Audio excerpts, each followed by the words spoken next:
Hi guys, my name is Oshun the Great, and welcome to my beautiful channel.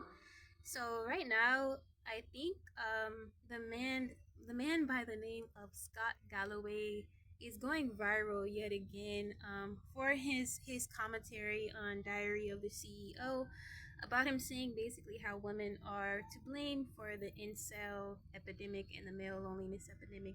And I remember when I saw this a while back, um, I thought it was problematic. It sounded like a bunch of entitlement, and it sounds like a lot of immaturity, and it sounded very dangerous. And so at the time, I was like, I hope people see this for what it is. But now, this time around, of him going viral, it seems like a lot of people understand what it is, and men and women are calling this out. There was a man who said that when he hears male loneliness epidemic, he says it sounds like when the South was upset they couldn't keep their slaves anymore. And so yeah, people are understanding like what this really means. There was also a woman who said straight up that it seems like a call to violence, like just straight up. And I agree with her.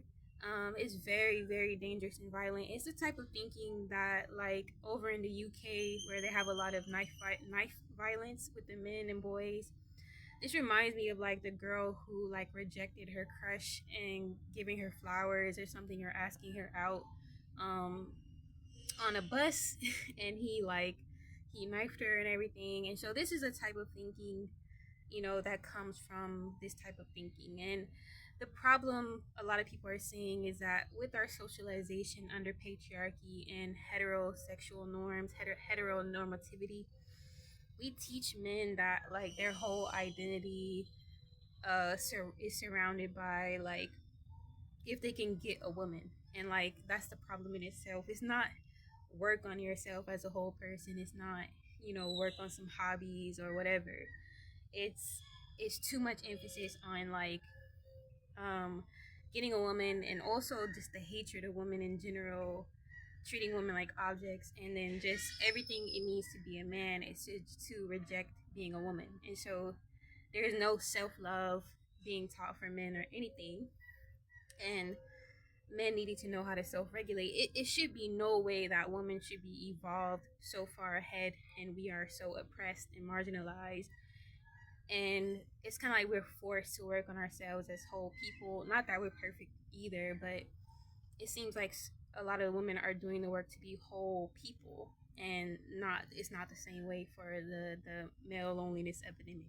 And so yeah, I saw another clip of a man who said, oh, we used to send these type of men to war. I don't know how true that is. Like, he was saying that the Vikings and everything was incels. It wasn't the sexy Vikings on the movies and all that. And I don't believe in war, obviously, but like he was just saying that in society we always had a place for these people. I think we've evolved to obviously we're evolving as people, and we're seeing things for what they are more. We have names for it, and we in a lot of part of our society we don't have to marry men. We don't have to do anything per se, and this is why women aren't choosing like they were. And in a way, if you want to think of it as natural selection, I guess, whatever. um but I think this is a huge reason to why human rights are being stripped away, especially for women, especially because the fear of the birth rates and everything. So yeah, it's pretty wild. Yeah, I always thought this man was pretty problematic, and I'm glad people are seeing it for what it is. It's a very scary time. I think as a woman, it's a scary time to like, because it seems like a um, potential influx in violence on top of already having human rights stripped away and shit. And so, wild.